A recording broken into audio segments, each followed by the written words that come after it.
ഗസ്റ്റുകളുടെ ഒന്നും പേരെടുത്ത് പറയുന്നില്ല. നമ്മളുടെ നവംബർ 14 പണ്ട് ചാച്ചാ നെഹ്റുവിൻ്റെ ജന്മദിനം ചിൽഡ്രൻസ് ഡേ ആയിരുന്നു. അത് പണ്ട്. ഈ ചിൽഡ്രൻസ് ഡേ ഇപ്പം എല്ലാവരും മറന്നുപോയി. കാരണം കുട്ടികളെക്കാളും കൂടുതൽ പ്രമേയ രോഗികളെ നാട്ടിൽ. അതുകൊണ്ട് ചിൽഡ്രൻസ് എന്നുള്ള പേര് മാറ്റി പതുക്കെ അത് ഡയബറ്റിക് ഡേ ആയെന്ന് മാറി. അപ്പോൾ ഞങ്ങൾ എല്ലാ ദിവസവും ഞങ്ങളുടെ കൂട്ടായ്മ ഒരുമിച്ച് വ്യായാമം ചെയ്യും. അത് കഴിഞ്ഞൊരു 7 മണിക്ക് ശേഷം ഞങ്ങൾ സൂം പ്ലാറ്റ്ഫോമിൽ ഞങ്ങളൊരു 500ഓളം പേരെ എന്നും ഒരുമിച്ചുണ്ടാവും. അവിടെയാണ് ഇപ്പോൾ ഈ കൂട്ടായ്മയിൽ തിരുവനന്തപുരത്തുള്ള ജയചേട്ടൻ, ബീന ചേച്ചി, തൃശ്ശൂരിൽ നിന്ന് നമ്മുടെ പേര് കിട്ടുന്ന ഞങ്ങളുടെ ആസ്ഥാന ഗായകൻ എല്ലാം ഞങ്ങളുടെ നമുക്ക് പെട്ടെന്ന് പേര് വായിൽ വിടുന്നില്ല. ആൻഡ് ബഷീറിക്ക, അലവിക്ക ഇവരെല്ലാം ഇവിടെ ഉള്ളത്. മലപ്പുറം, തൃശ്ശൂർ, അങ്ങനെ എല്ലാം പല ഞാൻ ആരും പേര് പറഞ്ഞില്ല. കാസർഗോഡ് നിന്നുള്ള മനോഹരൻ, രാജേശ്വരേട്ടൻ, കുറേ പേര് ആരും പേര് പറയുന്ന വ്യത്യാസം. എല്ലാവരും ഓരോ വഴിക്കുന്നത്. ഞങ്ങളുടെ ഒരു ഫാമിലിയാണിത്, ജീവൻ ഫാമിലി. എന്നും രാവിലെ എഴുന്നേൽക്കുന്നത് ഒരുമിച്ച് കാലത്ത് കുറച്ച് സമയം ഒരു തീം സോങ് കേട്ട് ചിരിച്ച് കളിച്ച് പാട്ടൊക്കെ കേട്ടിരുന്നത്. പിന്നെ എക്സസൈസ് തുടങ്ങി എന്നൊരു 7 മണിക്ക് കുറേ സമയം ചിരിച്ച് അങ്ങനെ ഒരു ദിവസം തീർക്കും. സോ ഞങ്ങളിപ്പോഴാണ് ജീവിക്കാൻ പഠിച്ചു തുടങ്ങിയെന്ന് പലരും പറയാറുള്ളത്. കാരണം എന്തിൻ്റെയോ പുറകെ ഓടിക്കൊണ്ടിരുന്നൊരു സമൂഹമായിരുന്നു എല്ലാവരും കൂടെ. എന്തിൻ്റെയോ പുറകെ എന്ന് വെച്ചാൽ മെയിനായിട്ട് കാശിൻ്റെ പുറകെയാണ് ഓട്ടമല്ല. സോ ഇന്ന് ഞാൻ ചിൽഡ്രൻസ് ഡേയും ഡയബറ്റിക് മേർജ് ചെയ്തുകൊണ്ടൊരു പ്രോഗ്രാം വീണ്ടും ചിൽഡ്രൻസ് ഡേ പൊക്കിയെടുക്കണമെന്നും മേർജ് ചെയ്തുകൊണ്ടൊരു പ്രോഗ്രാമിലേക്ക് പോകണമെന്നൊരു ആഗ്രഹം പറഞ്ഞപ്പോഴേക്കും ദിവാരേട്ടനോട് പറഞ്ഞു, ദിവാരേട്ടൻ നമുക്ക് മമ്പറ സ്കൂളിൽ ഞാൻ ഒരിക്കൽ ഇവിടെ വന്നിരുന്നു ഒരു അവയർനെസ് ക്ലാസ്സിന് വേണ്ടി. അപ്പോൾ ദിവാരേട്ടൻ നമുക്ക് ഒരു പ്രോഗ്രാം ഇവിടെ തന്നെ ചെയ്യണമെന്ന് പറഞ്ഞു. അത് അപ്പോൾ തന്നെ ചെയ്യാം, ഇവിടെ നമുക്ക് നടത്താമെന്ന് പറയുകയും അതിനോട് എല്ലാ അറേഞ്ച്മെൻറ്റ്സും ഞാൻ ഒന്നും പറയുന്ന അറേഞ്ച്മെൻറ്റ്സിനെ കുറിച്ച് ഇത്രയും നല്ലോണം ഇതെല്ലാം ഒരുക്കിയ ഈ വോട്ട് ഓഫ് താങ്ക്സിനെ പലരും താങ്ക്സ് പറയുക. പക്ഷെ അത് പറയാൻ മറന്നല്ല. അപ്പോൾ എല്ലാവർക്കും വേണ്ടി സ്കൂളിനും സ്കൂളിൻ്റെ എല്ലാമായ ദിവാരേട്ടനും പ്രിൻസിപ്പൽ എല്ലാ മാഡംസ് എല്ലാ ആൾക്കാർക്ക് വേണ്ടിയിട്ടും ഞാൻ ആദ്യമേ ഞങ്ങളുടെ കൂട്ടായ്മയുടെ താങ്ക്സ് ആദ്യമേ പറയുക എല്ലാവരോടും. റൈറ്റ്. ഇനി ഈ ഒരു കൂട്ടായ്മയുടെ സന്ദേശം എന്ന് പറയുന്നത് നമ്മുടെ ഇൻ്റർനാഷണൽ ഡയബറ്റിക് ഫെഡറേഷൻ്റെ സന്ദേശം എന്ന് പറയുന്നത് പോലും ഡയബറ്റീസ് ആൻഡ് വെൽ ബീയിങ് എന്നുള്ളതാണ്. ഇപ്പം വെൽ ബീയിങ് മീൻസ് നന്നായിട്ട് ജീവിക്കാൻ, ആ രീതി കണ്ടാൽ മതി. നന്നായിട്ട് ജീവിക്കാൻ അത് 2-3 സ്റ്റേജായിട്ട് കാണണം ശരിക്കും. ഒന്ന്, കുട്ടികളോടോ കുട്ടികളുടെ പാരൻസ് പ്രഷറോ ഷുഗറോ കൊളസ്ട്രോളോ ഒന്നും ഇല്ലാത്ത പാരൻസിനോട് പറയാനുള്ളത് രോഗികളാകാതിരിക്കാൻ, ഫോർ ദ വെൽ ബീയിങ്. നാളെ രോഗികളാകാതിരിക്കാൻ എന്ത് വേണമെന്ന് പഠിക്കുക. ഞാൻ ഇവിടെ എപ്പോഴും പറയുന്നൊരു വാക്കാണ്, ഹോസ്പിറ്റൽ എന്ന് പറയുന്നത് കേടായ ശരീരങ്ങളെ റിപ്പയർ ചെയ്യുന്ന ഒരു വർക്ക്ഷോപ്പ് മാത്രമാണ്. നമുക്ക് വേണ്ടത് വർക്ക്ഷോപ്പല്ല. നമ്മൾ പുതിയ കാറ് കൊണ്ടുപോയി കൊടുക്കുന്നത് വർക്ക്ഷോപ്പിലല്ല, സർവീസ് സെൻ്ററിലാണ്. അതേപോലെ ഹോസ്പിറ്റൽ എന്ന് പറയുന്ന വർക്ക്ഷോപ്പിൽ ഈ തടി കൊണ്ട് റിപ്പയർ ചെയ്യാൻ കൊടുക്കണ്ടായെങ്കിൽ, ആയുഷ്കാലം സമ്പാദിച്ച കാശ് ഫുള്ള് ഹോമിക്കണ്ടായെങ്കിൽ, ഒരു കറവപ്പശു ആകണ്ടെന്ന് ആഗ്രഹമുണ്ടെങ്കിൽ കുട്ടികളെ ഇപ്പോഴേ തുടങ്ങുക. ചെറുപ്പത്തിലെ ശീലം ജീവിതകാലം ഫുൾ ഉണ്ടാവും. ഞാൻ ചെറുപ്പത്തിൽ ശീലിച്ചത്, ഞാൻ പഠിത്തത്തെക്കാൾ ഇമ്പോർട്ടൻസ് കൊടുത്ത കളികൾക്കായിരുന്നു. അടികൊണ്ടതിന് കണക്കുണ്ടാവില്ല അച്ഛൻ്റെ എന്നൊക്കെ. അച്ഛൻ സർവീസിൽ സ്ട്രിക്റ്റ് പെൻഷനായിരുന്നു, റൈറ്റ്. പക്ഷേ അന്ന് കളിച്ചു വളർന്നതിൻ്റെ ഗുണം എൻ്റെ പഠിത്തത്തെയും ഏത് പരീക്ഷ എനിക്ക് പേടിയില്ലായിരുന്നു. എക്സാമിൻ്റെ തലേ ദിവസം എനിക്കിപ്പോൾ മെഡിക്കൽ കോളേജിൽ MBBS പഠിക്കുമ്പോൾ തന്നെ യൂണിവേഴ്സിറ്റി എക്സാമിൻ്റെ തലേ ദിവസം പോയി ക്രിക്കറ്റ് കളിച്ച് സെഞ്ചുറി അടിച്ചിട്ട് സ്വസ്ഥമായിട്ട് കയറി കിടന്ന് ഉറങ്ങിയാളാണ് ഞാൻ. കൂട്ടുകാരോടെ പ്രസാദ് പഠിക്കണം എന്ന് പറഞ്ഞു. ഞാൻ പഠിച്ചു തീർന്നു പറയാ. കാരണം തലേ ദിവസം പഠിച്ച് കാണാപ്പാടം പഠിച്ചിട്ട് ഒരു ഡോക്ടറും ഒരു രോഗിയും ചികിത്സിക്കാൻ പോകുന്നില്ല. എന്താണോ തലച്ചോറിൻ്റെ അകത്തുള്ളത് അതാണ് ആയുഷ്കാലം ഉപകാരപ്പെടുക. സോ എക്സാമിൻ്റെ തലേദിവസം മക്കളെ നിങ്ങളോട് അമ്മമാർ തുടങ്ങും, പഠിക്കടാ SSLC. ഇപ്പം SSLC പോയല്ലേ, ഇങ്ങനെ പറഞ്ഞിട്ടേക്കും പഠിക്കടാ. ഈ അമ്മമാരുടെ വിചാരം എല്ലാവരും പഠിച്ച് 14 ജില്ലയിലാകെ 14 കളക്ടറേ ഉള്ളൂ. പക്ഷേ എല്ലാ മക്കളും കളക്ടർ ആകണമെന്നാണ് അച്ഛൻ്റെ മക്കളുടെ ആഗ്രഹം. ഈ മക്കളുടെ ആഗ്രഹവും പലരും നോക്കാറില്ല. എനിക്ക് നിങ്ങളോട് കുട്ടികളോട് പറയാനുള്ളത്, പഠിക്കണം. എന്താ വെച്ചാൽ നിങ്ങൾക്ക് എത്ര നോളജ് ഉണ്ടോ അത് ഭാവിയിൽ നിങ്ങൾക്ക് ഉപകാരപ്പെടും. അത് പുസ്തകം കാണാപ്പാടം പഠിച്ച് മിസ്സിനെ ബോധിപ്പിക്കാനോ അച്ഛനമ്മനെ ബോധിപ്പിക്കാനോ പ്രോഗ്രസ് കാലം മാർക്ക് കാണാനോ വേണ്ടി പഠിച്ചിട്ടൊന്നും ഒരു കാര്യമില്ല.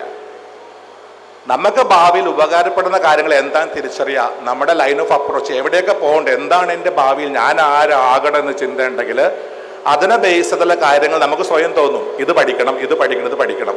ഞാൻ അങ്ങനെയായിരുന്നു കേട്ടോ പറഞ്ഞത്. എനിക്ക് വേണമെന്ന് തോന്നുന്ന ഭാഗത്തോട് ഞാൻ പോയിക്കൊണ്ടിരിക്കുള്ളൂ.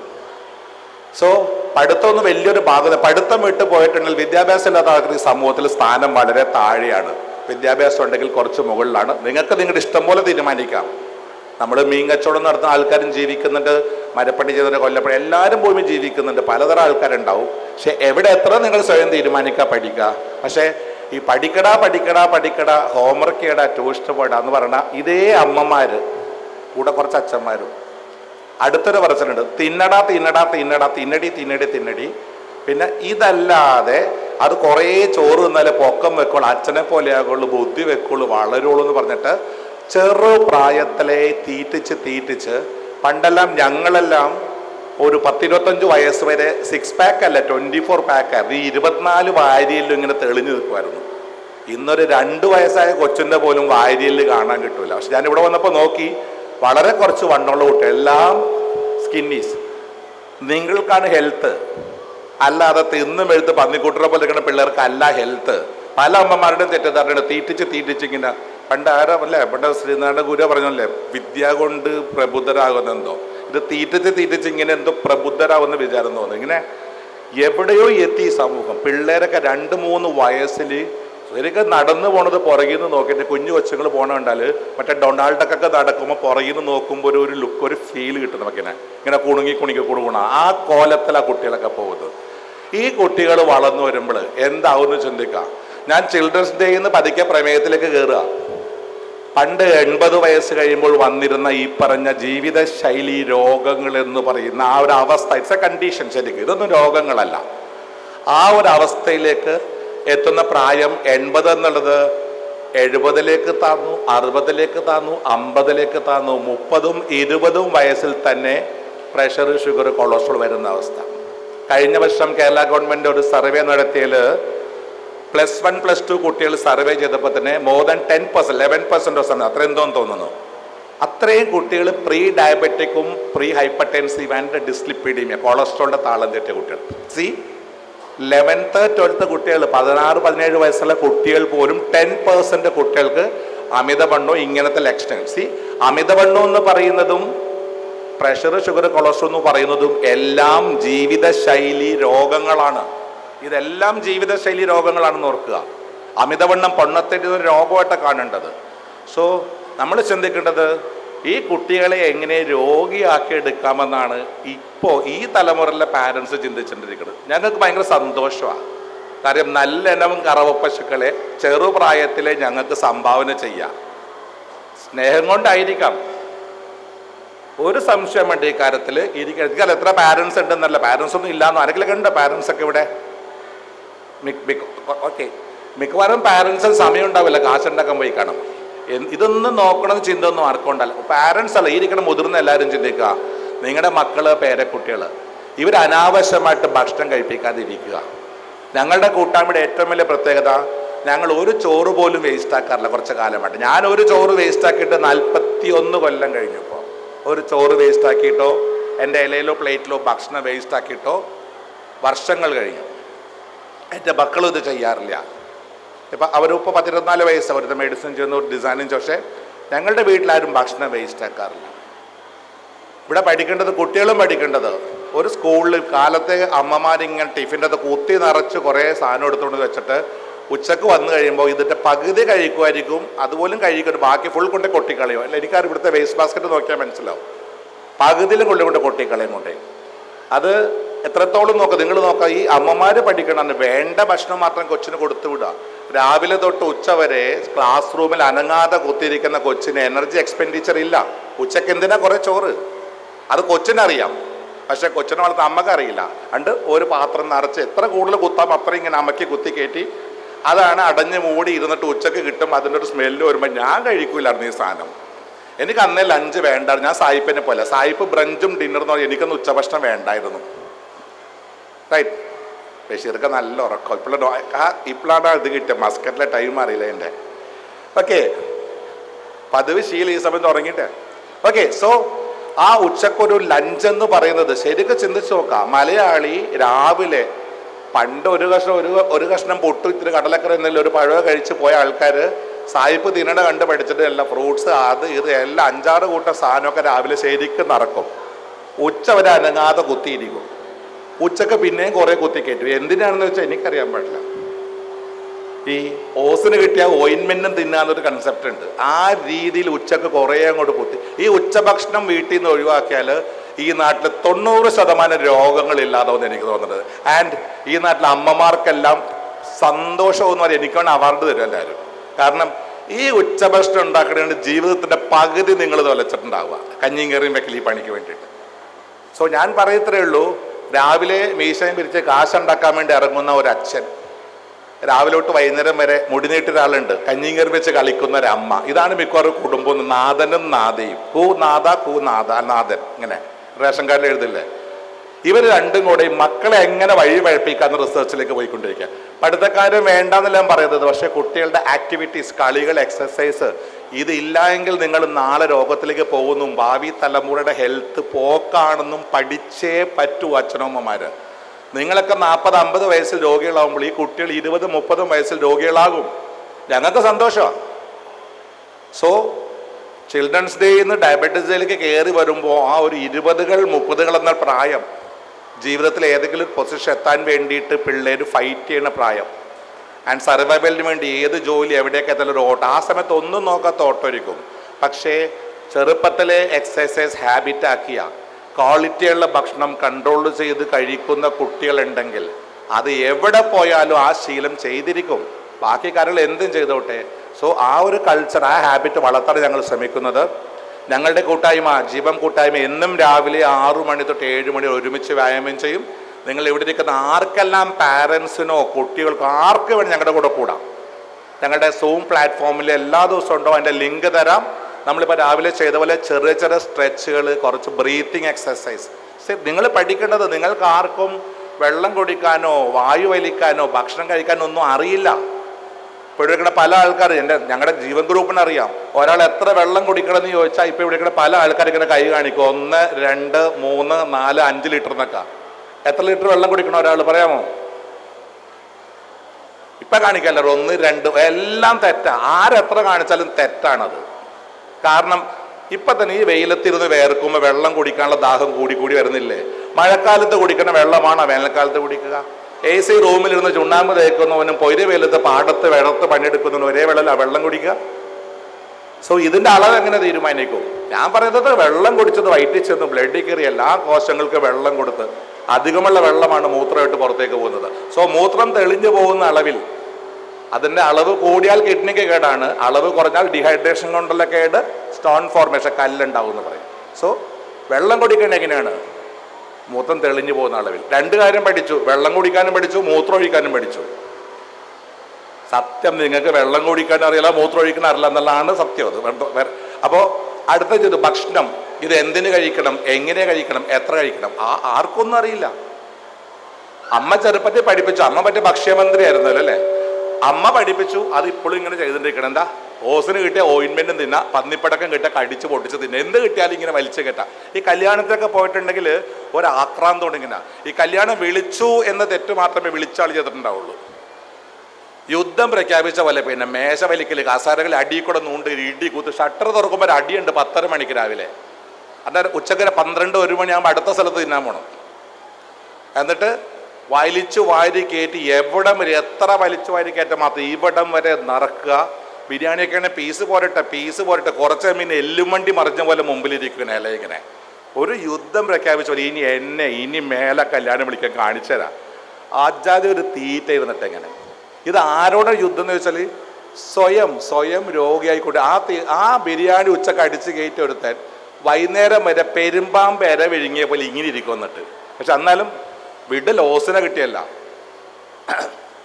സോ കുട്ടികളെ, നിങ്ങളുടെ ശീലങ്ങൾ പതുക്കെ മാറ്റിയെടുത്തോളാം. ആവശ്യത്തിന് ക്വാളിറ്റിയുള്ള ഭക്ഷണം പഠിക്കണം. നിങ്ങൾ പുസ്തകം മാത്രം പഠിച്ച് സർട്ടിഫിക്കറ്റ് കിട്ടിയിട്ടൊന്നും ഒരു കാര്യമില്ല. ജീവിക്കാൻ പഠിക്കേണ്ട ആദ്യം. ഞാനിപ്പോൾ വെള്ളം കുടിക്കാൻ പഠിപ്പിച്ചു. നമ്മുടെ ശരീരത്തിലെ ഓരോ കോശങ്ങൾക്കും വേണം വായു, വെള്ളം, ഭക്ഷണം. അതിൽ വെള്ളം കുടിക്കാൻ പഠിപ്പിച്ചു, കൂടെ മൂത്രമൊഴിക്കാനും പഠിപ്പിച്ചു. ഭക്ഷണം കഴിക്കാൻ പഠിക്കണം. നല്ലതും ചീത്ത, നല്ലത് കഴിയുക, ചീത്ത കഴിക്കരുത്. ചീത്ത കഴിക്കുമ്പോൾ രോഗങ്ങൾ വരുന്നത്. നേരത്തെ നമ്മുടെ DG പറയുന്നുണ്ടായിരുന്നു ശവം കൊണ്ടുള്ളത്. കറക്റ്റാ. പേര് ശവവർമ്മ, ശവമായി, പിന്നെ കുഴിമാന്തി അല്ലേ? കുഴിമാന്തി എവിടെ പോലും ബോർഡ് കട കുഴിമാന്തി ഇങ്ങനെ. പണ്ടൊരു എന്താ പറയുക, പുറത്തുനിന്നുള്ള ഭക്ഷണം ആർഭാടെന്ന് പറയുന്ന ഒരു ഉഴുന്നുവടി, ഒരു പരിപ്പോടെ, ഒരു പഴംപൊരി പണ്ടത്തെ കാലത്തൊക്കെ. അപ്പം അതൊക്കെ പോയി അച്ഛൻ വരുമ്പോൾ ഈ സാധനമൊക്കെ കൊണ്ടുവരുന്ന കൊച്ചു ചോദിക്കണ അവസ്ഥ. സോ അനാവശ്യ ഭക്ഷണങ്ങളും വ്യായാമമില്ലായ്മയും കൂടെ നമ്മുടെ സമൂഹത്തെ ചെറുപ്പത്തിൽ രോഗികളാക്കുന്നു. ഈ പറയുന്നൊന്നും ഈ കുട്ടികൾ ആരും കേൾക്കുന്നില്ല, എനിക്കറിവർ കേൾക്കേയില്ല. പക്ഷെ ഇവരുടെ പാരൻസ് ആണ് ഇത് കേൾക്കേണ്ടത്. അവരൊട്ട് വരേയില്ല. കാരണം അവർക്ക് കാശുണ്ടാക്കാനുള്ള വേറെ പണികളോ എന്തെങ്കിലുമൊക്കെ ഉണ്ടാവും വീട്ടിൽ. സോ എന്നാണ് ഈ പാരൻസ് ഇത് പഠിക്കാന്ന് വെച്ചാൽ എനിക്കറിയില്ല. വരും തലമുറയെ നശിപ്പിക്കുന്ന, സ്വന്തം മക്കളെ ചെറുപ്രായത്തിലെ രോഗത്തിലേക്ക് തള്ളിവിടുന്ന, രോഗികളാക്കി മാറ്റുന്ന, സ്വന്തം മക്കൾക്ക് കുഴി കൊത്തി കൊടുക്കുന്ന അച്ഛനും അമ്മയും ഈ നാട്ടിലുള്ളത്. പഠിച്ചേ പറ്റൂ, മനസ്സിലാക്കിയേ പറ്റൂ, തിരിച്ചറിഞ്ഞേ പറ്റൂ. ഈ സമൂഹത്തെ നശിപ്പിക്കുന്നത് ആരാണെന്ന് ചോദിച്ചാൽ ഞാൻ പറയും അമ്മമാരാണെന്ന്. ഒരമ്മമാരും ഒരു വിഷമവും വിചാരിക്കണ്ട. കാരണം തിന്നുമോനെ പഠിക്കട ഓമനക്കട, ഇതല്ലാതെ അമ്മമാർക്ക് ഒന്നും പറയാനില്ല. അച്ഛന്മാരുടെ കാശുണ്ടാക്കാൻ രാവിലെ ഇറങ്ങും. ആരും ഒരു വിഷമം ഞാനൊരു സത്യം പറയുന്നത്. നിങ്ങളുടെ മക്കളെ ചെറുപ്പത്തിൽ രോഗിയാക്കണമെന്നുണ്ടോ? ചെറുപ്രായത്തിൽ രോഗിയായി കഴിഞ്ഞിട്ടുണ്ടെങ്കിൽ അതിൻ്റെ പുറകെ പ്രഷറായി, ഷുഗറായി, കൊളസ്ട്രോളായി. ഇനി ഇവിടെ ഇരിക്കുന്ന ആർക്കൊക്കെ പ്രമേഹം ഉണ്ടെങ്കിൽ നീ കുറച്ച് വെള്ളം തരും, ഒരു കുപ്പി വെള്ളം തരുമോ? പ്രമേഹം ഉണ്ടെങ്കിൽ ഏതെങ്കിലും ഒരു പ്രമേഹ രോഗിക്ക് പ്രമേഹ രോഗി ആകണമെന്ന് ആഗ്രഹം ഉണ്ടായിരുന്നോ?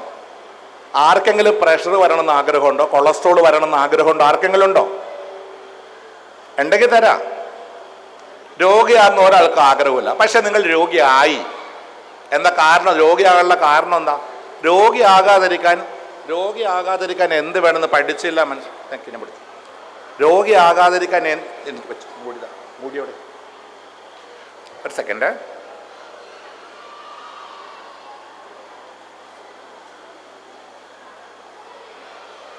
രോഗിയാകാതിരിക്കാൻ എന്ത് ചെയ്യണം? രോഗങ്ങൾ വരാതെ ജീവിക്കാൻ എന്ത് വേണമെന്ന് നമ്മൾ ചെറുപ്പത്തിലേ പഠിക്കണം. അത് കുട്ടികളെ പഠിപ്പിക്കേണ്ട പാരൻസിന് പോലും ഒന്നും അറിയില്ല. അവർ വരുമ്പോൾ കാണാമെന്ന് പറഞ്ഞിട്ട് ഒരു വർക്ക്ഷോപ്പിൻ്റെ കൺസെപ്റ്റ്. നമുക്ക് എല്ലാ വീട്ടിലും സർവീസ് സെൻറ്റേഴ്സ് വേണം. എല്ലാ വീട്ടിലും സർവീസ് സെൻറ്റേഴ്സ്. അതാണ് ഞങ്ങൾ പ്ലാൻ ചെയ്തിരിക്കുന്നത്. നല്ല ക്വാളിറ്റിയുള്ള ഭക്ഷണം, എന്ന് രാവിലെ വ്യായാമം എന്ന് പറഞ്ഞൊരു ഹാബിറ്റ്. അത് പതുക്കെ ജീവിതത്തിൻ്റെ ഭാഗമാക്കിയോ 90% രോഗങ്ങളും തടയാം. ഇപ്പം രോഗമുള്ള ആളുകൾക്ക് നമ്മൾ കേൾക്കും പ്രമേഹ രോഗിയുടെ കാല് മുറിച്ചു, കണ്ണ് പോയി, കിഡ്നി പോയി. ഏറ്റവും കൂടുതൽ ഈ നാട്ടിൽ ഏറ്റവും കൂടുതൽ കാല് മുറിക്കുന്നതോ കണ്ണ് പോകുന്നതോ കിഡ്നി പോകുന്നതോ പ്രമേഹ രോഗിയുടെയാണ്. More than 90%. എല്ലാ ഹോസ്പിറ്റലിലും എടുക്കുന്ന ബില്ലടക്കണം വേണേൽ കണക്കെടുത്ത് നോക്കിക്കോളാം. ഫോർ ദ കോംപ്ലിക്കേഷൻസ്, ട്രീറ്റ്മെൻറ്റ് എല്ലാം കൂടി ചേർത്തെടുത്തില്ലെങ്കിൽ മോർ ദാൻ 90% പൈസ ചിലവാക്കുന്നത് പ്രമേഹ രോഗികളായിരിക്കും. പ്രമേഹ രോഗികൾ എന്ന് പറയുന്നത് ഞാൻ പറയും ഞങ്ങളുടെ കറവപ്പശു എന്താ പറയുക ശരിക്ക്, റൈറ്റ്? കിട്ടിയ മരിക്കണം അന്ന് വരെ രോഗിയായിട്ട് ഇങ്ങനെ ജീവിച്ച് മരിക്കണമെന്ന് നിങ്ങളെല്ലാവരും തീരുമാനിച്ചു കഴിഞ്ഞു. പക്ഷെ ഞങ്ങൾക്ക് അങ്ങനത്തെ ഒരു തീരുമാനമില്ല. ഞങ്ങളുടെ ഈ പച്ചക്കോപ്പ ഇടാത്തവരുണ്ട് കേട്ടോ കുറേ പേര്. ഞങ്ങളുടെ കൂട്ടത്തിൽ ഇങ്ങനത്തെ ചിന്തയൊന്നുമില്ല. എന്ത് പ്രമേഹം, അത് അതിലേ വരും ഇതിലേ പോവും. ആ പ്രമേഹത്തെ കൊണ്ട് ജീവിക്കണം. പ്രമേഹത്തെ കൂടെ കൊണ്ടുനടക്കാൻ പഠിക്കണം. മാറാതിരിക്കാം. നേരത്തെ DG പറഞ്ഞു ക്യാൻസർ വരുന്നാൽ നിനക്ക് സന്തോഷം പ്രമേഹത്തെക്കാളെന്ന്. പക്ഷേ പ്രമേഹം വന്നാൽ മാറില്ല എന്നൊരു ചിന്തയുള്ളതാണ് കുഴപ്പം. പ്രമേഹം ഒന്നുമല്ലാന്ന് ഞങ്ങൾ പ്രൂവ് ചെയ്ത് കഴിഞ്ഞു. പ്രമേഹത്തെക്കുറിച്ച് ഒരു ടെൻഷനും ഒരു പേടിയും കൂടാതെ ജീവിതകാലം ഫുള്ള് സ്വസ്ഥമായിട്ട് ജീവിക്കും. ഞങ്ങൾ ജീവിക്കും എന്തായാലും. ബാക്കിയുള്ള ആൾക്കാർ എന്ത് കാണിക്കും ഞങ്ങൾക്ക് അറിയേണ്ട ആവശ്യമില്ല. വേണമെങ്കിൽ എല്ലാവർക്കും ഇതൊക്കെ മനസ്സിലാക്കാം. രോഗം വരാതിരിക്കാൻ ശ്രമിക്കുക. രോഗം വന്നവർക്ക് കാലും കണ്ണിന് കിഡ്നിയൊന്നും പോകാതിരിക്കാൻ എന്ത് വേണമെന്ന് പഠിക്കുക, മനസ്സിലാക്കുക. നിങ്ങൾക്ക് ഞങ്ങളുടെ കൂടെ വ്യായാമങ്ങളുടെ സെഷൻ ഞങ്ങളുടെ കൂടെ ഫ്രീ ആയിട്ട്, അതിനൊന്നും ആരും ഒരു പൈസയും ചിലവാക്കണ്ട. പക്ഷേ ആ ഒരു ശീലം കൂടുതൽ ആൾക്കാരിലേക്ക് എത്തിക്കാൻ എല്ലാവരും ശ്രമിക്കുക. നടത്തമെന്ന് പറഞ്ഞൊരു പ്രഹസനമുണ്ട് കാലത്തെ. നടത്തമെന്ന് പറയുന്നത് ഒരു വ്യായാമമേ അല്ല. നടന്ന് ചെരുപ്പും തേയും മുട്ടുകാലും തേയും എന്നല്ലാതെ ഒരു ഗുണമില്ല. കുഞ്ഞു പിള്ളേര് 2 പല്ല് തേക്കുന്ന എഫക്റ്റാണ് നടത്തത്തിന് കിട്ടുക. നടക്കുമ്പോൾ കാലിൻ്റെ 2 കാഫ് മസിൽ ആകെ വർക്ക് ചെയ്യും. കൈ അനക്കുമ്പോൾ ചെറുതായിട്ട്. ഈ തൊട പോലും വർക്ക് ചെയ്യില്ല. തൊടയുടെ ആക്ഷൻ എന്താ? എഴുന്നേക്കലാണ് തൊടയുടെ ആക്ഷൻ, നടക്കലല്ല. സോ ഈ നടത്തുമെന്ന പ്രഹസനം നടത്തുമ്പോൾ നമ്മൾ കഴിച്ച ഭക്ഷണത്തിലെ ഗ്ലൂക്കോസിൻ്റെയോ കൊഴുപ്പിൻ്റെയോ 10-20% പോലും എനർജി ആവുന്നില്ല. അതേസമയം ഞങ്ങൾ രാവിലെ ചെയ്യുന്ന എക്സസൈസുകൾ വളരെ പ്ലാൻഡ് ആയിട്ട് ഫ്രണ്ട് ഫോറാം, ബാക്ക് ഫോറാം, എല്ലാ മസിൽസ് ഉൾക്കൊള്ളിച്ചുകൊണ്ട്, എല്ലാ മസിലുകൊണ്ട് ഒരു പ്രത്യേക താളത്തിൽ വ്യായാമം ചെയ്യുമ്പോൾ ഗ്ലൂക്കോസും ഫാറ്റും കംപ്ലീറ്റ് ബേൺ ഔട്ട് ആവും. നമ്മുടെ രക്തക്കളിൽ ഗ്ലൂക്കോസോ കൊഴുപ്പോ അടിയാൻ സമ്മതിക്കരുത്. ഗ്ലൂക്കോസ് അടിയുമ്പോഴാണ് കോംപ്ലിക്കേഷൻസ്, കൊഴുപ്പ് അടിയുമ്പോഴാണ് ദുർമേധസ്. കൊഴുപ്പടിയുമ്പോഴാണ് എല്ലാ ഭാഗത്തേക്ക് രക്തോട്ടം കുറയുന്നത്, അൽഷീമർ വരുന്നത്, ക്യാൻസർ വരുന്നത്, പിന്നെ ovary testis uterus impotence, frigidity, sterility, infertility, PCOD, ഇതെല്ലാം അകാല വാർദ്ധക്യമാണ്. സോ ജീവിതശൈലി രോഗങ്ങൾ എന്ന് പറയുന്നത് അകാല വാർദ്ധക്യമാണ്. പാൻക്രിയാസിൻ്റെ അകാല വാർദ്ധക്യമാണ് ശരിക്കും പ്രമേഹം. 80കളിൽ വരുന്ന രോഗങ്ങൾ പതുക്കെ പതുക്കെ താഴേക്ക് വരുന്നതിൻ്റെ കാരണം നിങ്ങളുടെ എല്ലാം രക്തക്കൊളുടെ ഭിത്തിയിൽ കൊഴുപ്പഴിഞ്ഞുകൊണ്ടേയിരിക്കുന്നു. മുരിങ്ങാക്കോല് പോലെയുള്ള രക്തക്കൊളിൻ്റെ ഭിത്തികൾ എല്ലാ ഭാഗത്തേക്ക് രക്തോട്ടം കുറഞ്ഞുകൊണ്ടേയിരിക്കുന്നു. ആ മുരിങ്ങാക്കോലിൻ്റെ കുരു വലുതാവുന്നത് പോലെയാണ് ബ്ലോക്കുകൾ വലുതായിക്കൊണ്ടേയിരിക്കുന്നു. നാളെ നിങ്ങൾക്ക് അറ്റാക്ക് വരാം, സ്ട്രോക്ക് വരാം, ക്യാൻസർ വരാം, പ്രഷർ എല്ലാം വരാം. ഇതൊക്കെ വന്നിട്ട് ചികിത്സിക്കണോ, വരാതെ നോക്കണോ? വന്ന ആൾക്കാർക്ക് കാലും കണ്ണും കിട്ടിയൊക്കെ കേടാകുന്ന ആഗ്രഹം ആർക്കും ഇല്ലല്ലേ? അപ്പം കേടായിട്ട് റിപ്പയർ ചെയ്യാൻ കൊണ്ട് വർക്ക്ഷോപ്പിൽ കൊണ്ട് കൊടുക്കണോ, സ്വന്തം വീട്ടിൽ സർവീസ് സെൻറ്റർ ഉണ്ടാക്കണോ? ആർക്കെങ്കിലൊക്കെ സ്വന്തം വീട്ടിൽ സർവീസ് സെൻറ്റർ വേണമെന്ന് ആഗ്രഹം ഉണ്ടെങ്കിൽ ഞങ്ങൾ സഹായിക്കാം. ഞങ്ങളുടെ കൂടെ കൂടുക, ഞങ്ങളുടെ ഈ കൂട്ടായ്മയുടെ കൂടെ. റൈറ്റ്? ജീവിതം ഒന്നേ ഉള്ളൂ ഭൂമിയിൽ, അത് ജീവിച്ചു മരിക്കാനുള്ളതാണ്. അല്ലാതെ മുത്താരി, റവ, ഗോതമ്പ്, പിണ്ണാക്ക്, വൈക്കോല്, പുല്ല് ഇതൊക്കെ തിന്ന് കുറേ ഇൻസുലിനെ കുത്തി കുറേ ഗുളികയും തിന്നിട്ട് മരക്കഷ്ണം പോലെ ജീവിച്ച് മരിച്ചിട്ട് ആർക്ക് വേണ്ടിയാ? അവിടെ ചെല്ലുമ്പോൾ ചിത്രകൂപ്തം ചോദിക്കും, നീ എന്തിനാടാ ഭൂമിയിലേക്ക് പോയെന്ന് ചോദിക്കും. ഒരു ജീവിതം കിട്ടിയത് ജീവിക്കാൻ പഠിക്കണം എല്ലാവരും. വെറുതെ ജീവിതം തൊലക്കുക. പ്രഷർ കൂടിയാൽ ഉപ്പ് കുറക്കണം. പ്രഷർ ഉപ്പും തമ്മിൽ ഒരു ബന്ധമില്ല. കൊളസ്ട്രോൾ കൂടിയ വറുത്തതും പൊരിച്ചതും കുറക്കണം. അതൊന്നും അല്ല കുറക്കേണ്ടത്. അരിയും കിഴങ്ങും ഗോതമ്പ് കുറക്കേണ്ടത്. കാര്യം എന്താ? അരിയും കിഴങ്ങും ഗോതമ്പും കുറക്കേണ്ട ഉദ്ദേശം എന്താ? ഗ്ലൂക്കോസ് എനർജി ആക്കി കഴിഞ്ഞാലേ നമ്മുടെ ശരീരം ഫാറ്റ് എനർജിക്ക് എടുക്കൂ. ഗ്ലൂക്കോസ് എനർജിക്ക് എടുത്തു കഴിഞ്ഞാലേ ശരീരം കൊഴുപ്പ് എനർജിക്ക് എടുക്കൂ. അപ്പോൾ ഗ്ലൂക്കോസ് ആയി മാറുന്ന അരിയും കിഴങ്ങും ഗോതമ്പും കുറക്കാതെ കൊഴുപ്പ് മാത്രം കുറച്ചിട്ട് വല്ല കാര്യമുണ്ടോ? So carbohydrate is the culprit. അത് മലയാളി പഠിച്ചിട്ടുണ്ട്. അരിയും കിഴങ്ങും കുറക്കുക, എന്നിട്ട് 15 ചപ്പാത്തി തിന്നുക. മലയാളിയുടെ ശീലം അതാ. നല്ല വിദ്യാഭ്യാസമുണ്ട് മലയാളിക്ക്. വെറുതെ കാണാപ്പാടം, ഒരു ചുക്കും ചുണ്ണാമ്പും മനസ്സിലാക്കാതെ കാണാപ്പാടം പഠിക്കും. അതും എന്നിട്ട് എനിക്കെല്ലാം അറിയാതെ ഞെളിഞ്ഞ്, മറ്റേ ബോബന് മോളിലൊരു പട്ടിയുണ്ട് വാലാട്ടിക്കൊണ്ട് ഇങ്ങനെ ഞെളിഞ്ഞിങ്ങനെ ഒരു പോക്കുണ്ട്, ഇങ്ങനെ ഞെളിഞ്ഞ് നടക്കും. എന്നിട്ട് എനിക്കെല്ലാം അറിയാമെന്ന് പറഞ്ഞു. മണ്ടന്മാരുടെ സ്വന്തം നാടാണ് കേരളം. കേരളം ശരിക്ക് രോഗങ്ങളുടെ കൂമ്പാരം. Pressure, sugar, cholesterol, attack, stroke, അതുപോലെ impotence, frigidity, sterility, infertility. Keralam full infertility ക്ലിനിക്കുകൾ. ഇപ്പം സെക്സ് പ്രോബ്ലംസ് ചെറുപ്രായത്തിൽ എല്ലാവർക്കും. ക്യാൻസർ, ഏറ്റവും കൂടുതൽ ക്യാൻസർ സെൻറ്റേഴ്സ് കേരളത്തിലാണ്. എല്ലാ ജീവിതശൈലി രോഗങ്ങളുടെയും തലസ്ഥാനം, എല്ലാ കോംപ്ലിക്കേഷൻ തലസ്ഥാനം. അത് മേപ്പോട്ട് നോക്കി ഇങ്ങനെ ഇരുന്നാൽ പോരാ, ആരും ഒന്നും കൊണ്ടും തരുന്നില്ല. അവനവന് വേണമെങ്കിൽ അവനവൻ നോക്കണം. സോ എല്ലാ വീട്ടിലും ഒരു സർവീസ് സെൻറ്റർ ഉണ്ടാക്കുക. വർക്ക്ഷോപ്പിലേക്ക് പോകാതിരിക്കണമെങ്കിൽ ആ സർവീസ് സെൻ്ററിൽ രണ്ട് കാര്യങ്ങൾ. ക്വാളിറ്റിയുള്ള ഭക്ഷണം കഴിക്കാൻ പഠിക്കുക. അത് ഞങ്ങൾ പഠിപ്പിച്ചു തരാം. ഞങ്ങളെ കണ്ട് പഠിച്ചോ നിങ്ങൾ വേണമെങ്കിൽ. ഞങ്ങളുടെ കൂടെ കൂടുക, അപ്പോൾ നിങ്ങൾക്ക് മനസ്സിലാവും. ക്വാളിറ്റിയുള്ള ഭക്ഷണം കഴിക്കുക. 2, പ്ലാൻഡായിട്ട് വ്യായാമം ചെയ്യുക. വെറുതെ ഇങ്ങനെ നടക്കാൻ പോയിട്ട് ഒരു ചടങ്ങെത്തിക്കലല്ല. Breathing exercises, cardiac exercises, muscle specific, aerobic, Zumba, yoga എല്ലാം ചേർത്തിട്ടൊരു കോമ്പിനേഷനാണിത്. ഒരു ഹോളിസ്റ്റിക് അപ്രോച്ച്. അതിൽ നിങ്ങളെല്ലാം ഞങ്ങളുടെ കൂടെ കൂടാൻ വേണ്ടി സ്വാഗതം ചെയ്ത് നിങ്ങൾക്ക് ജീവിതകാലം ഫുള്ള് നിങ്ങളുടെ വീട്ടിൽ ഞങ്ങൾ കൂടെ ഉണ്ടാവും. രാവിലെ എഴുന്നേൽക്കുമ്പോൾ ഞങ്ങൾ എല്ലാവരും ചെയ്യുന്നുണ്ടാവും. ആ കൂടെ കൂടാം. ലിങ്ക് വേണ്ട ആൾക്കാർക്ക് അതിനുള്ള കാര്യങ്ങൾ ചെയ്തു തരാം.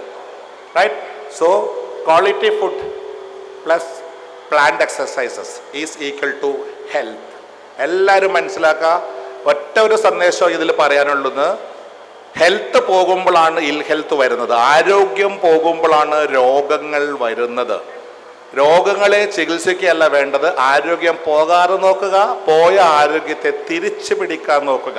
അപ്പോൾ രോഗങ്ങളെല്ലാം പതുക്കെ പതുക്കെ ഇറങ്ങിപ്പോയിക്കോളും, ബാധ ഒഴിയുന്നത് പോലെ. സോ നമുക്ക് വേണ്ടത് ഇൽനെസ് ഇൻഡസ്ട്രി അല്ല, വെൽനെസ് ഇൻഡസ്ട്രിയാണ്. ഇൽനെസ് അല്ല വേണ്ടത്, വെൽനെസ് ആണ്. വർക്ക്ഷോപ്പ് അല്ല വേണ്ടത്, സർവീസ് സെൻ്ററാണ്. ഹെൽത്ത് സയൻസ് ആണ് വേണ്ടത്, അല്ലാതെ മെഡിക്കൽ സയൻസ് അല്ല. മെഡിസിൻ കൊണ്ട് ചികിത്സിക്കുന്ന മെഡിക്കൽ സയൻസ് അല്ല നമുക്ക് വേണ്ടത്. നമുക്ക് വേണ്ടത് ഹെൽത്ത് സയൻസ് ആണ്. സോ എല്ലാവരും എത്രയും പെട്ടെന്ന് ഏറ്റവും നല്ല ആരോഗ്യത്തിൽ എത്തട്ടെ എന്ന് ഞാൻ ആഗ്രഹിച്ചുകൊണ്ട് എല്ലാവർക്കും അതിനുള്ള ഭാഗ്യം കിട്ടട്ടെ. വേണമെങ്കിൽ നിങ്ങൾക്ക് ഇങ്ങനെ ജീവിച്ചു മരിക്കാം. നമ്മുടെ മോഹൻലാൽ പറഞ്ഞിട്ടുണ്ട്, നായായും നരിയായും നരനായും ജീവിക്കാന്ന് പറയാം. അത് പടത്തിലല്ലേ? അപ്പം ചില ആൾക്കാർ ഇങ്ങനെ നായായി നക്കി നക്കി നക്കി ജീവിക്കും. ഇങ്ങനെ ഉണക്ക ചപ്പാത്തിയൊക്കെ കടിച്ചിട്ട് ഷുഗർ കൂടുമോ, ഷുഗർ പേടിയോ, ഉണക്ക ചപ്പാത്തി കടിച്ചിട്ട് സാറേ ഈ ചുക്കുറി ഉണ്ട് എനിക്ക് തിന്നാമോ, സാറേ ഈ ഉണ്ണിയപ്പം എനിക്ക് തിന്നാമോ എന്നൊക്കെ ചോദിക്കും ചില ആൾക്കാർ. ഞാനപ്പോൾ ചിരിക്കുരുന്നു ഇങ്ങനെ, എന്താ പട്ടി കടിക്കുമോ, ഉണ്ണിയപ്പം തിന്നാലും പട്ടി കടിക്കുമോ, അല്ലെ പോലീസ് പിടിക്കുക, എനിക്കറിയില്ല എന്താണ് ഉണ്ണിയപ്പത്തിൻ്റെ തെളിവ് ഒന്നും അറിയാം. അത് മലയാളി പ്രബുദ്ധരെ പഠിച്ച് നല്ല വിവരം അതുകൊണ്ടാണ്. സോ അറിവില്ലായ്മയാണ് നമ്മുടെ കുഴപ്പം. അറിവുണ്ടെന്ന് ഭാവിക്കുന്നതാണ് അതിലും വലിയ കുഴപ്പം. അറിവില്ല എന്ന് എനിക്കറിയാം. ഇപ്പം ഇവിടെ ഇരിക്കുന്ന ആൾക്കാർക്ക് പല്ല് തേക്കാൻ പോലും അറിയില്ല എന്നുള്ളതാണ് സത്യം. അറിയോ?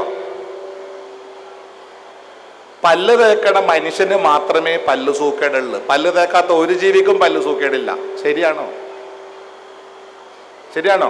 അപ്പൊ നാളെ തൊട്ട് പല്ല് തേക്കൽ നിർത്തിയല്ലേ? പല്ല് തേക്കൽ നിർത്താൻ ഞാൻ പറഞ്ഞത് പല്ല് തേക്കാൻ പഠിക്കണം എന്നാ പറയുന്നത്. അതറിയില്ല നമുക്ക്, അതുകൊണ്ട് കുഴപ്പം. സോ ഞാൻ അറിയാമെന്ന് ഭാവിച്ച് നമ്മൾ കുഴിയിലേക്ക് പോയിക്കൊണ്ടിരിക്കുകയാണ്. അങ്ങനെ പോയിക്കൊണ്ടിരിക്കുന്നത് നേരത്തെ ദിവാരേട്ടൻ പറഞ്ഞു നേരത്തെ മുതലക്കുളത്തിലേക്ക് ചാടിയെന്നത്. ആ മുതലക്കുളത്തിൽ വീണ് 2-3 മാസം കഴിഞ്ഞപ്പോൾ ഇപ്പം ദിവാരേട്ടൻ അഹങ്കാരി ഭയങ്കര അഹങ്കാരമോ, എന്തിനും പറ്റുന്നുള്ളതായത് പാഞ്ഞു കിടക്കുക. ഇപ്പം അതിടക്ക് എല്ലാം വേണ്ടത് ഇങ്ങനെ ഇരിക്കുന്ന മൂലക്കുന്ന കേട്ടേൻ. എനിക്കറിയില്ല, ദിവാരേട്ടൻ തന്നെ പറഞ്ഞതാണ്. സോ ഞാൻ വീണ്ടും പറഞ്ഞു, ജീവിതം ഒന്നേ ഉള്ളൂ, ആർക്കും ഒന്നും നഷ്ടപ്പെട്ടിട്ടില്ല. മുമ്പിൽ വലിയ ലോകം കിടക്കുക, അതെല്ലാം പിടിക്കാനും അത് ആസ്വദിക്കാനും ഒരു ജീവിതം. ഈ പറഞ്ഞല്ല ഇന്റർനാഷണൽ ഡയബറ്റിക് ഫെഡറേഷൻ മെസ്സേജ് തന്നെ, ഡയബറ്റീസ് ആൻഡ് വെൽ ബീയിങ്, ഏറ്റവും നല്ലോണം ജീവിച്ച് കാണിക്കുക സമൂഹത്തിൽ. റൈറ്റ്? സ്വയം ജീവിതം ആസ്വദിക്കുക, മറ്റുള്ളവരെ മാക്സിമം ജീവിക്കാനാക്കിയെടുക്കുക. ഒരു ദീപം പോലെ സ്വയം വെളിച്ചം കൊടുക്കുക, മാക്സിമം വെളിച്ചം ചുറ്റും കൊടുക്കുക. അണ്ട് പതുക്കെ കത്തിത്തീരും. അത് നമ്മൾ പോണ ദിവസം വരെ നമുക്ക് ചെയ്യണം, നമ്മൾ ചെയ്യുക. അത് നമുക്കേ ചെയ്യാൻ പറ്റൂ, വേറെ ആർക്കും ചെയ്യാൻ പറ്റില്ല. വേറെ ആരെങ്കിലും ഭക്ഷണം കഴിച്ചാൽ എനിക്ക് വേണ്ടത് കിട്ടുമോ? ഞാൻ ബംഗാളിയെ കൊണ്ട് വ്യായാമം ചെയ്യിച്ചിട്ട് നമ്മൾ നോക്കിന്ന് കൈയടിച്ചാൽ മതിയോ? നമുക്ക് കിട്ടും എൻ്റെ ഗുണം. സോ നമ്മൾ ചെയ്യാനുള്ളത് നമ്മൾ ചെയ്യണം. അത് ചെയ്യാതെ തെറ്റുകൾ കാണിച്ച് രോഗങ്ങളിലേക്ക് പോയിക്കൊണ്ടിരിക്കുന്ന ഈ മലയാള സമൂഹം, കേരളത്തിൽ അങ്ങനെ തന്നെ പറയുള്ളൂ. കാരണം ഒരിക്കലും ഈ തമിഴന്മാർ, കർണാടകക്കാർ, ബംഗാളികൾ വേറെ എങ്ങും പണിയെടുക്കാൻ ഇങ്ങനെ പോകില്ല, കേരളത്തിലേക്കേ വരുള്ളൂ. കാരണം മലയാളി മടിയനാണെന്ന് എല്ലാവർക്കും അറിയാം. സോ ആ മടിയൊക്കെ മാറ്റി വെച്ച് എല്ലാവരും സ്മാർട്ട് ബോയ്സ് ആൻഡ് ഗേൾസ് ആയിട്ട് ഞങ്ങളോട് കൂടെ. എനിക്ക് വേറെ ഒന്നും പറയാനില്ല. ജീവിതം ഒന്നേ ഉള്ളത്, ജീവിച്ച് തീർക്കാനുള്ളതാണ്. Thank you all.